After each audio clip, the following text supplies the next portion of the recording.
A complete capitulation from Australia with the bat. They surrender to India's spin. They lose the first test in Nagpur by an innings and 132 runs inside 3 days. And we look back at that Australian batting effort and what that tells us about the two teams in what is such a high profile and talked about Border Gavaskar series. We've got Aakash Chopra, as we have had for the first 2 days, and it's a very good morning in the UK for Shaun Tait, who joins us for the first time in this series. It's a great day to have you, Tatey, where you can have a go at batters. Good timing. From your side.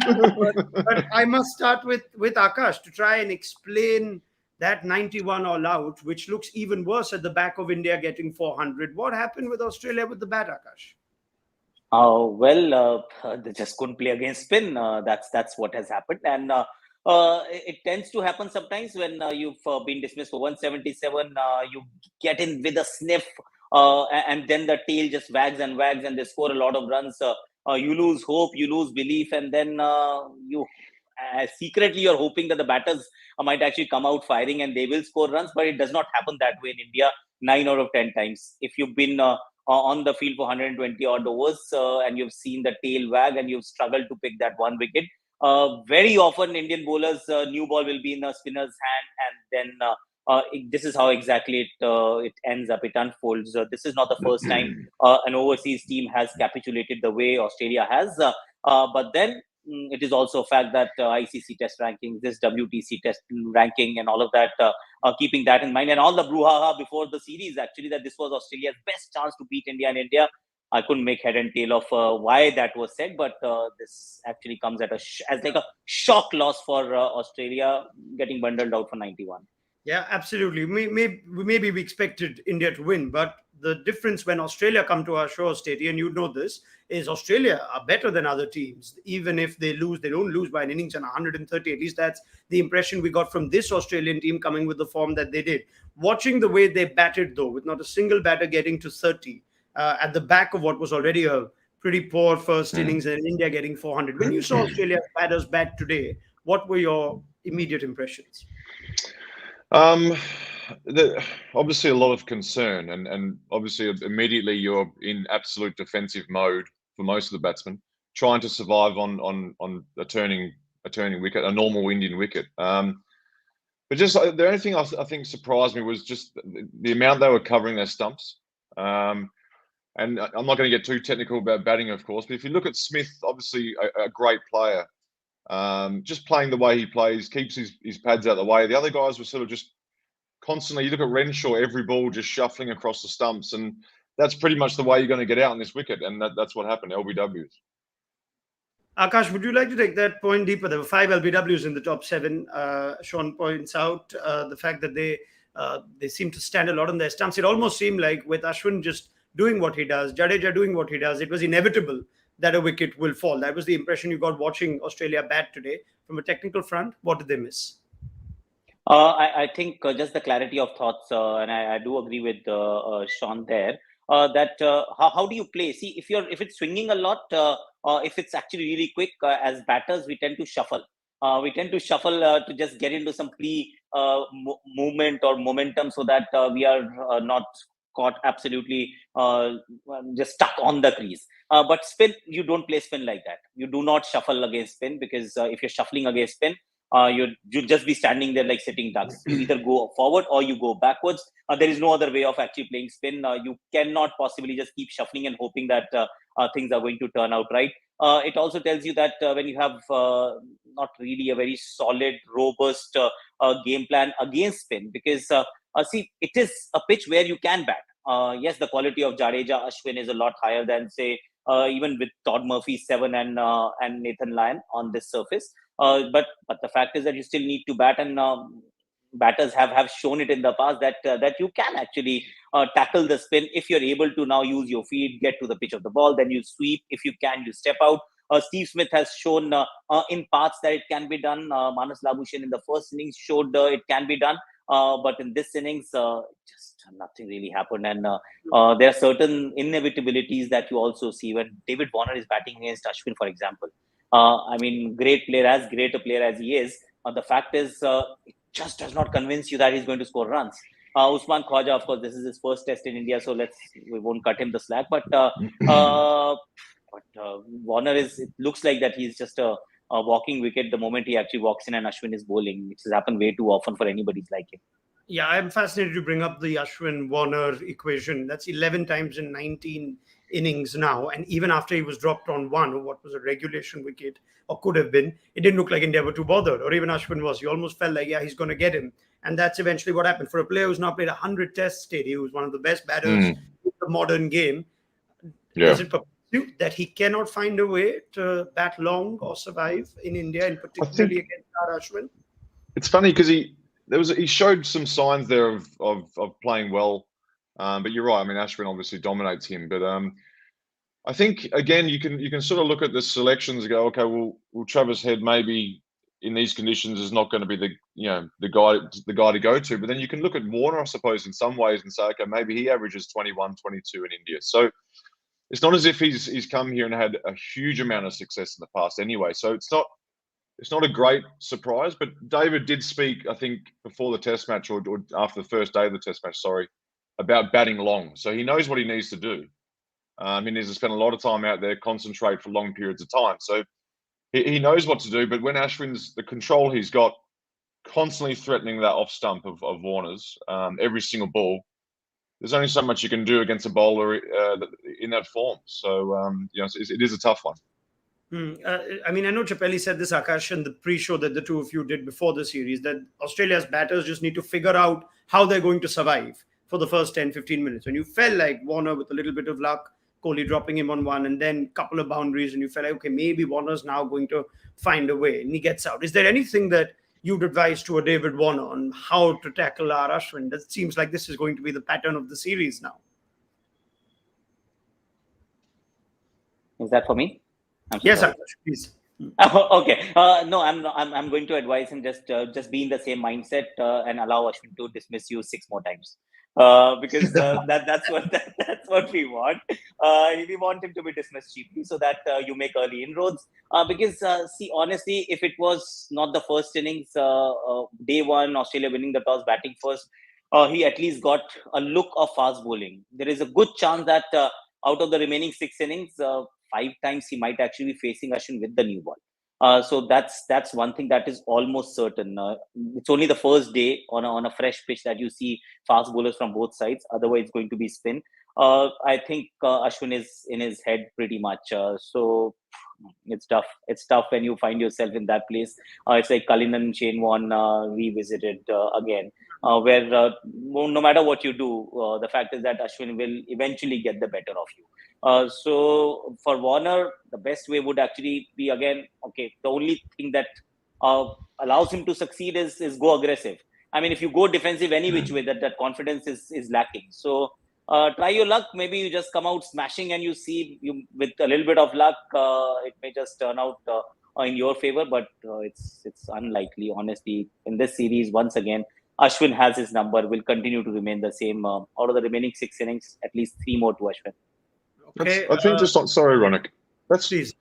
It's almost the best way. You're right, Aakash. I think in the past, not necessarily in the subcontinent, but when Warner has found himself in a bit of bother, he's come out and smashed it. That's sort of the tactic he's used in the past, and it has worked quite often. So I think you're right. I think sitting on the crease and being defensive against Ashwin is not going to work for him. I think his aggressive mindset, which would probably happen next test match, just come out and smash it. I think that's probably as simple as that, the way he probably should go about it, yeah. Can you, though? I mean, quality bowlers, ball turning, it could look even sillier if you go and slog Ashwin or try and hit him over long on first ball and then get out. So can you? But is that... See, that's the thing. So you actually choose. See, aggression does not mean you go out slogging. Aggression means that at least you are in a positive mindset, that you're looking to score runs. Of course, there will be a ball that has your name on it and you will get out. But then you are also getting out defending any which way, right? So if that is going to be the final outcome, then at least choose your shots. Okay, I'm going to drive. I'm not going against the spin, but I'll go with the spin. If I'm playing Jadeja, I'll sweep and I'll go over mid-wicket. If Ashwin is bowling, I'll try go in the direction of covers, mid-off, just short, I'll cut. And I'll at least try to put some pressure back onto the bowlers. Because if you don't do that, honestly, with Jadeja and Ashwin and the accuracy and the skills that they have to succeed on these surfaces, There is no way you can actually just sit there and wait for them to bowl bad balls. I mean, you could be waiting for 15 overs for 2 boundaries, and that's not how you score runs. In between, there will be a lot of balls that will have the potential to take you or dismiss you. So yes, go aggressive, but choose your shots judiciously. Yeah, which seems to be Alex Carey's plan. 36 of 33 in the first innings, reverse sweeping and sweeping his way, and 10 of 6. It's pretty that he ends with a strike rate of over 100 in this test, but it means very little. So I must ask Shaun Tait if, and you, Aakash, after that, Carey is showing the other way. He's clearly saying, I'm going to come and play shots and hopefully put some pressure back on the bowlers. Now, is that a method that is designed to counter attack, or is it just a batter who is unable to trust his defense in these conditions against spin? Because Carey is such a good player, but it doesn't look like he's going to survive long if he keeps sweeping Ashwin and Jadeja the way he has in this test. Teddy? Yeah, I think it sounds like a cliche, but at least he has a plan. And it might not be the greatest one. I mean, I thought he looked pretty good in the first innings. He came out positively, so that was good. That was a good sign. But what you guys said before, they're quality bowlers. These guys, their control. I mean, look at Jadeja's control is so simple, but he just doesn't miss that spot. And Ashwin's very much the same. So it's a bold plan. Like I said, the first innings he looked really good. The second innings, a little bit more turn again. And pretty much looked like he was probably going to get out every ball. So, look, in general, the batsmen are going to have to go away for the next few days and hopefully put that behind them and have a think about because Delhi turns as well, right? So it's going to be much the same. It turns everywhere, our part of the world. Just everywhere. But before we sort of talk about an overall analysis of this, let me go back to Shaun's opening comments where he's with us on the first day for this series. And he says it's a normal Indian pitch. So let's get a rating of that finally at the end of this test. It's ended in 3 days. For someone who's not watched a ball and only seen the build-up to the test match, they might think, oh, did India give Australia another rank turner? But how would you rate this pitch, Teddy? Yeah, I love what you just said then. I think this is what it was going to be the whole time, wasn't it? This is what it is, India. It looks a pretty good wicket, to be honest. Not a rank turner, like you said. And we haven't got to see the full potential of the pitch because the game finished so early. So, but no, I thought it was good. It was good to watch. And it's about that.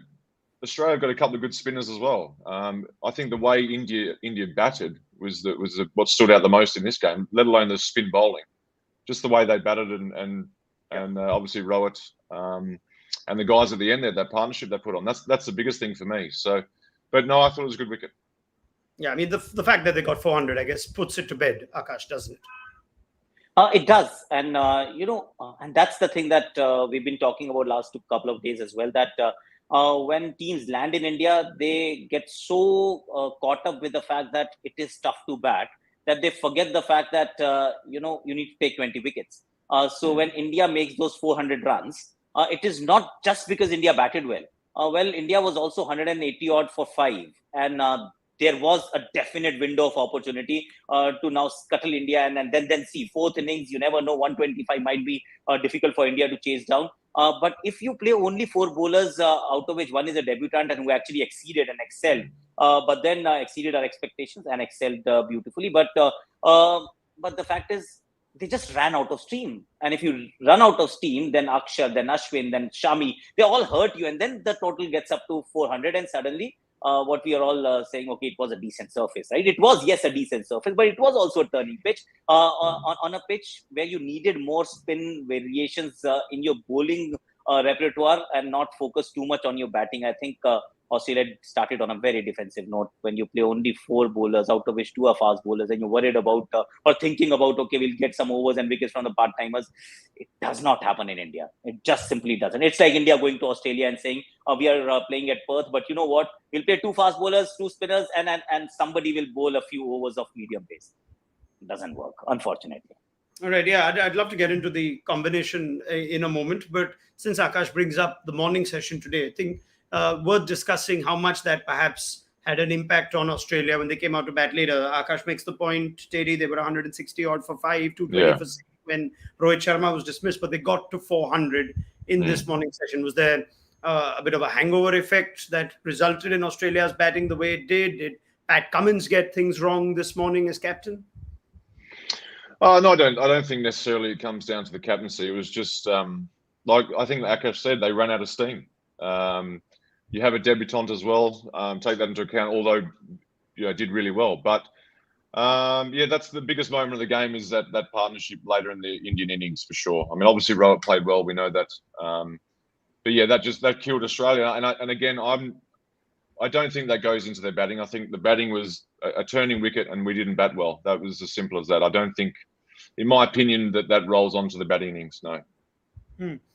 And on the combination point that Aakash brings out, is that something that now Australia will seriously have to rethink, that they went in with just 4 specialist bowlers, and that cannot be a mantra for success in India? I wonder if they just thought, we just need to get through this. I know this sounds bad. Get through the first Test match and get Green in the side. If you've got Green playing, that extra bowler, maybe you can look at playing someone like an Agar. He's in the squad. Why not? So, yeah, the next Test, I think there's going to be some changes for Australia for sure. But I just think if you get that all-rounder in there, if he's fit enough to bowl, that'll obviously boost their attack. Okay, just last word on that morning session. Got a stat in from friend Yash Jha, who was ably handling these shows over the first few days. Home Test since 2021. India's last 5 wickets, Aakash, contribute almost as much as the first 5. And we're seeing the value of rare guard runs. And of course, to put the little cherry on top, the fact that Mohammad Shami gives us these very entertaining innings. But that has quietly been a huge part of India's success. The fact that the tail doesn't get skittled out as easily at home. Absolutely. And that's one thing that India is actually trying very hard to replicate overseas as well. So the difference now is because India has the bowling, right? We do have the fast bowlers. Spinners are quality spinners. So if they do not pick a bag full of wickets overseas, at least they're very defensive containing options. It's just that the lower middle order, or rather the lower order, does not contribute enough overseas. But at home, they are a force. They are a proper force. Where Jadeja, I mean, there is no Rishabh Pant right now. Otherwise, you add Rishabh Pant to that, then Rishabh, then Ashwin, then Jadeja and Akshar. I mean, there is 200 runs, test runs there between the 4 of them. Almost every second innings in these conditions. It is a huge difference. It is a huge difference, and I think that will be the recipe of India's like world over domination. If we are able to do like 70% of what we can do with our lower order, tail, whatever you want to call it, overseas as well as we do in India, just half of it, and we'll be fine, because bowlers are standing up tall, and that's what we find. Top order, 9 out of 10 times they cancel each other out. It's the lower order that makes a difference. Yeah, and India have the luxury of playing all their spinners, all of whom bat, and not something that they can say about their seamers. So you could see it's played such a big part in this Test for India. Let's quickly look at Australia's positives if we can. And Todd Murphy is right at the top, clearly, Teddy. And that also puts them in a slight dichotomy, you think, ahead of Delhi. If you wanted to play variety, you'd have played Agar. You can't drop Nathan Lyon, surely. And if Cameron Green comes in, does he straight take the place of a batter? Does he take Scott Boland's place? I just wonder how you now want to view your best Australia 11 1-0 down in the series after the debut that Murphy has had. Yeah, it's a tough one. They've got a bit of time though, I suppose. But I was thinking about it before we got on today, and I was like, would you, is Green, is his bowling, if they're backing his bowling up, is he fit enough? Does he come in for Hanscom?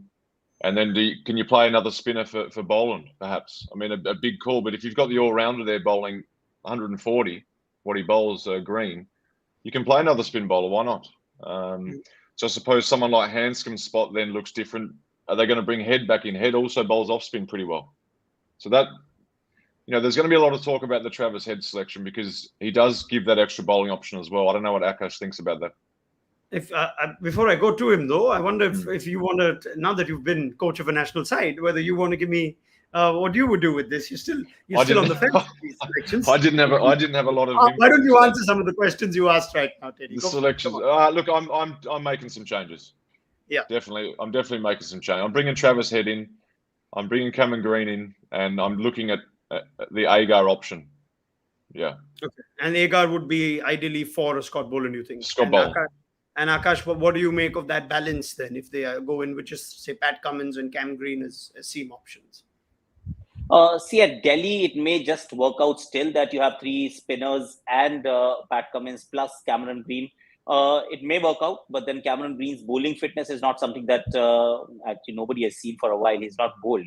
But then I do agree with all the changes that Travis had walks in, then you got Cameron Green, then you got Ashton Agar.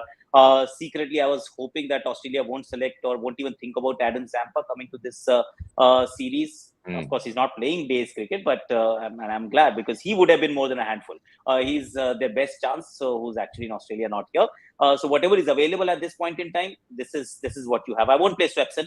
I'll play Agar. Swepson is too slow for my liking on these surfaces. You need a little bit of zip, faster trajectory in the air and something off the surface. That I think Agar will give you a little more. Can also bat, but that let's not talk about batting. Let's not pick bowlers who can bat. Let's pick bowlers who can give you 20 wickets because batting, even Hanscom can bat and Renshaw can bat. Everybody can bat, but you still end up getting dismissed for 91. So don't think about that. Think about bowlers who can give you wickets. All right. Perhaps we will revisit this closer to the second test when we know more about even the availability of the frontline seamers, see what the injury issues are in the Australian camp. But before we wrap things up, maybe just a quiet word or a quick word on a quiet performance, but a significant one from someone like KS Bharat. Aakash, first test match for him, didn't have a lot to do with bat, but very, very steady, you think, behind the stumps, had his part in helping Rohit Sharma with DRS as well. Rishabh Pant's shoes are big to fill, but it's been a quietly good start for a KS Bharat for you. Yes, he is actually, see, we used to say this for Ridhiman Saha, that he is our best gloves man. We say it exactly the same for KS Bharat as well. He's very secure behind the stumps, gloves in hand. He's also a decent batter. Of course, got dismissed, batted only once. That's okay. But his primary job was to keep well on these surfaces. And if you can contribute with the DRSs, that's just icing on the cake. Rishabh Pant's keeping has improved, but Rishabh Pant's ability to assist for Rohit Sharma for the DRS hasn't still. So in that respect, Kona Bharat is slightly, just one match old, but slightly ahead of Rishabh Pant. And Rishabh Pant, the dynamite that he is, of course, very difficult to fill his shoes, the best wicketkeeper batter in the world right now. But Kona Bharat is quietly doing his job. So yes, full marks to him. Yeah, you'd also think there shouldn't be too many issues on India's selection for the next test, Aakash, given even though Akshar Patel didn't have much to do with the ball, the fact that he got that crucial innings with bat just re-emphasizes or maybe at least vindicates India's decision that they could have gone with Kuldeep Yadav for a variety of spinners, but they know what Akshar Patel brings as a package. Yes, it's a very tempting option. Kuldeep Yadav is a very tempting option, especially when you're playing on the surface like the next one we are likely to get. Low, slow, not a lot of bounce, and you need craft to dismiss batters. And that is when Kuldeep Yadav could be more than a handful. Guile in the air, drift, spin, and just the fact that he's a left-arm leg spinner brings a lot to the table, but how do you drop a guy who's batted the way he has? Didn't really have to bowl much. When he bowled, he also got a wicket. So yes, I think Akshar Patel still plays, but Kuldeep Yadav is a very tempting option, hard to resist. But I think India might end up resisting. All right, fair enough. I want just two things from the two of you before we wrap this up. One, a quick rating on this pitch. If you were to give it points out of 10, with all the talk going into this test and whatnot, and what you've seen play out. Aakash, let me start with you. Out of 10? 7.5. It's all right. I mean, it is a pitch which is going to turn. It did. Was it unplayable by any stretch of imagination? No. Was it dangerous? Definitely not. So, yes, it was assisting the home team, which it should actually. That's what home advantage is all about. So, yeah, 7.5. It's a decent test match pitch. Teddy? Yeah, I completely agree. Exactly the same rating for me. Everything you said, Aakash, is right. It was a to be expected wicket. It played as to be expected as well. And like we said, India didn't seem to have too much of a problem batting on it. So yeah, I'm the same, 7.5. Yeah. All right. And then the last thing I'll ask you for now is whether you'd like to sort of go reevaluate what your series prediction was, or at least tell me what you think the series will end, how the series will end up now. Now, it's dangerous to predict after one test. India have shown that in Australia after the 36 for 9 in Adelaide. But if I have to ask Shaun Tait, after what he's seen from this team, because it is concerning, isn't it, Teddy? It looks like a 4-0 if this is to be repeated.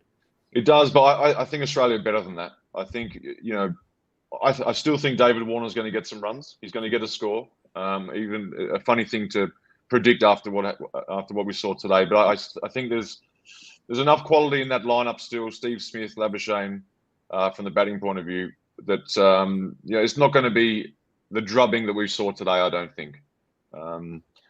As far as an actual number prediction, I'm not sure. I still don't think we're going to win a Test match, but I just don't think it's going to be as bad. I'm just not sure it's going to be as bad as what we think. Is that a prediction?